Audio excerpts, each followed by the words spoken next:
عرب کے قبیلے میں ایک غیر مسلم عورت رہا کرتی تھی۔ اس عورت کا پورا خاندان ملک شام میں آباد تھا۔ وہ عورت شادی شدہ تھی۔ اس کا شوہر بہت بڑا بزنس مین اور کاروباری انسان تھا۔ وہ مصالحوں کا کاروبار کرتا تھا اور اس کی بیوی کاروبار میں اس کا ہاتھ بٹاتی تھی۔ ایک مرتبہ اس نے سنا کہ ملک عرب یعنی مکہ میں اللہ کے آخری نبی جو اللہ کے محبوب نبی ہیں ان پر ایک سورت نازل ہوئی ہے جس کا نام ہے سورت فاتحہ، اور اس سورت میں ہر بیماری کی شفا ہے۔ وہ جس پر بھی دم کی جاتی ہے یا پڑھ کر پھونکی جاتی ہے وہ انسان اچھا ہو جاتا ہے، یہاں تک کہ بے شمار برکات ہیں اس کی۔ سب عقیدے کی بات ہے، مسلم ہو یا غیر مسلم، اللہ پاک جس کے دل میں ایمان کی روشنی ڈالنا چاہے۔ اب کسی سے اس عورت نے سورت فاتحہ سیکھ لی اور جب اس نے سورت فاتحہ کا ترجمہ پڑھا تو اس کی آنکھوں میں آنسو آ گئے۔ وہ جب بھی یہ سورت پڑھتی تھی اللہ تعالیٰ اس کے بگڑے کاموں کو سنوار دیتا۔ ایک دن اسے واقعی یقین ہو گیا کہ ضرور اس سورت میں کوئی جادو ہے۔ ایک دن اس کے بیٹے کو ایک خطرناک زہریلے بچھو نے کاٹ لیا۔ بڑے بڑے حکیموں طبیبوں کو بلوایا گیا۔ سب نے یہ کہہ کر جان چھڑوا لی کہ اس بچھو کا بہت خطرناک زہر تھا، اس بچھو کا ہم کچھ نہیں کر سکتے، تمہارا یہ بچہ بس کچھ ہی دیر کا مہمان ہے۔ ماں کا رو رو کر برا حال تھا اور شوہر اپنے خداؤں کی عبادت کر رہا تھا، ان سے مدد مانگ رہا تھا، اور جب کوئی حل نہیں نکلا تو اس عورت کو یاد آیا کہ سورت فاتحہ کے بارے میں اس نے پڑھا ہے کہ اس میں ہر بیماری میں شفا ہے۔ اگر میں اسے پڑھ کر اپنے بچے پر دم کروں تو کیا میرا بچہ ٹھیک ہو جائے گا؟ کیونکہ اللہ تعالیٰ نے اس عورت کو ایمان کی طرف لانا تھا، اس کے دل میں اسلام کی محبت مزید پیدا کرنی تھی، تو اس کی زبان میں تاثیر دے دی۔ جب اس نے اس سورت کو پڑھ کر اس جگہ پر دم کیا جہاں بچھو نے کاٹا تھا، اس کا لڑکا اٹھ کر بیٹھ گیا، اور جب اس نے سورت کو پانی پر دم کر کے پلایا تو وہ اٹھ کھڑا ہوا جیسے کسی بچھو نے کبھی کاٹا ہی نہیں تھا۔ اس کا شوہر دوڑتا ہوا اس کے پاس آیا اور کہنے لگا، کسی طبیب نے اور کسی حکیم نے اسے ٹھیک نہیں کیا، تم نے ایسا کیا عمل کیا کہ یہ بچہ ٹھیک ہو گیا؟ اس نے کہا، کچھ بھی تو نہیں، بس ایک سورت ہے جو ہر بیماری کو ٹھیک کر دیتی ہے، بس وہ مجھے یاد تھی، میں نے پڑھ کر اپنے بچے پر دم کیا، اس کا پانی پلایا تو دیکھو کیسے ٹھیک ہو گیا ہمارا بچہ۔ اس کا شوہر خوش ہونے کی بجائے اس سے ناراض ہو گیا کہ یہ تم کیا جادو ٹونے کر رہی ہو۔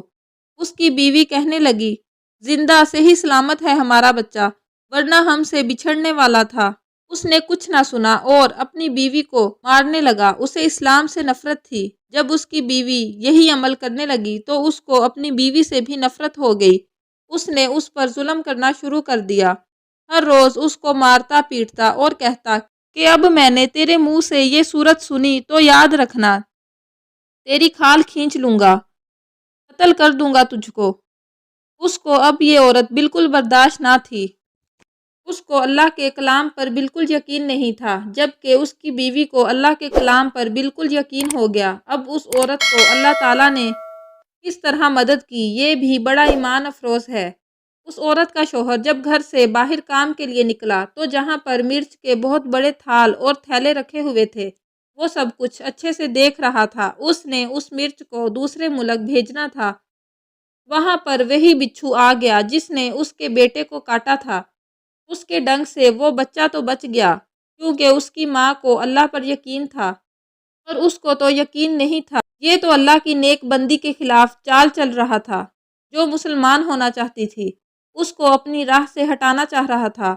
اللہ تعالیٰ نے اس بچھو کو حکم دیا اور جب اس نے کاٹا تو زہر پورے جسم میں پھیل گیا، اتنا تڑپا کہ انہی مرچوں کے تھال پر گر گیا کہ تمام مرچ اس کی آنکھ اور کان اور منہ میں چلی گئی۔ وہ تڑپ تڑپ کر وہیں دم توڑ گیا۔ خاندان میں یہ خبر پہنچی تو کوہرام مچ گیا۔ شوہر دنیا سے جا چکا تھا۔ وہ عورت کاروبار میں اپنے شوہر کی مدد تو کرتی تھی لیکن وہ کوئی مرد تو نہیں تھی، اس لیے اس کا کاروبار بالکل ختم ہو گیا اور اب تو نوبت فاقوں تک آ گئی۔ وہ عورت قرض دار ہو کر رہ گئی۔ وہ بہت پریشان تھی۔ دل میں پھر وہی بات آئی کہ میں سورت فاتحہ کا ورد کرتی ہوں، کیا میری پریشانیاں بھی دور ہو جائیں گی؟ کیا میرے مال میں بھی خیر و برکت ہوگی؟ وہ زور زور سے سورت فاتحہ پڑھنے لگی۔ چلتے پھرتے اٹھتے بیٹھتے سورۃ فاتحہ کا ورد کرتی رہتی اور اتنے اعتماد اور یقین سے پڑھتی رہی جس کا کوئی حساب ہی نہیں تھا۔ جب کوئی بندہ اللہ تعالیٰ سے امید لگاتا ہے تو اللہ تعالیٰ اپنے بندوں کی دعاؤں کو رد نہیں کرتا۔ اللہ پاک اپنے بندوں کو مایوس نہیں کرتا۔ 7 دن کے اندر اندر اس کو خوشخبری مل گئی کہ اس کے کاروبار کو سنبھالنے کے لیے اس کے شوہر کا دوست آ گیا ہے۔ یہ وہی دوست تھا جس نے اپنے ملک میں مسالے منگوائے تھے، اور جب اس کو خبر ملی کہ اس کا دوست دنیا سے جا چکا ہے تو وہ دیکھنے کے لیے آیا کہ اس کا کاروبار کیسے چل رہا ہے۔ جب خبر ملی کہ اتنی پریشانیوں میں زندگی گزر رہی ہے اور اس کی بیوہ کا کوئی سہارا نہیں ہے تو وہ اس کی بیوی کے پاس آیا اور کہنے لگا، آپ فکر نہ کریں، وہ میرے بھائی کی طرح تھا، میں آپ کی مدد کروں گا اور جو بھی پریشانیاں ہیں وہ سب دور ہو جائیں گی۔ پھر اس شخص نے اس عورت کا سہارا بن کر اس کا پورا کاروبار سنبھال لیا اور جیسے زندگی پہلے تھی ویسے ہی ہو گئی۔ اس کے شوہر کے دوست نے اس عورت کو سورۃ فاتحہ پڑھتے ہوئے سن لیا۔ اس نے پوچھا کہ آپ کیا پڑھ رہی ہیں؟ یہ کوئی منتر ہے جس سے بہت فائدہ ہوتا ہے، مجھے بھی سکھائیے۔ اس پر وہ عورت کہنے لگی، یہ کوئی منتر نہیں ہے بلکہ مسلمانوں کی مقدس کتاب قرآن مجید جو ان کے پیغمبر پر نازل ہوئی ہے، یہ اس میں سے ایک سورت ہے، سورۃ فاتحہ۔ مجھے تو اس پر بہت یقین ہے، اسی سے میں نے سیکھ لی تھی اور اب میں چلتے پھرتے یہ سورت پڑھتی رہتی ہوں۔ وہ شخص کہنے لگا کہ آپ مسلمان کیوں نہیں ہو جاتی؟ اگر اتنا ہی ایک سورت کو مانتی ہیں، اتنی فضیلت ہے ایک سورت کی، تو پورے قرآن کی کتنی تاثیر ہوگی؟ وہ عورت کہنے لگی کہ میں مسلمان تو ہو جاؤں لیکن میرا شوہر نہیں مانتا تھا۔ اس شخص نے کہا، اب تو آپ کا شوہر بھی نہیں ہے اور ایک سورت کے ساتھ آپ کی محبت دیکھ کر میں اتنا زیادہ متاثر ہوا ہوں کہ میں بھی آپ کے ساتھ مسلمان ہونا چاہتا ہوں۔ ہم دونوں قرآن مجید سیکھیں گے اور ضرور پڑھیں گے، یقیناً اللہ تعالیٰ ہم سے بہت خوش ہوگا۔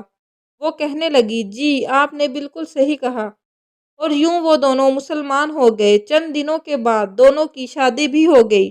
انہوں نے پورے قرآن پاک کو پڑھا اور جب انہوں نے سچے دل سے اللہ تعالیٰ کو مان لیا تو اللہ نے ان کو اتنا نوازا کہ ان کا پورا خاندان مسلمان ہو گیا۔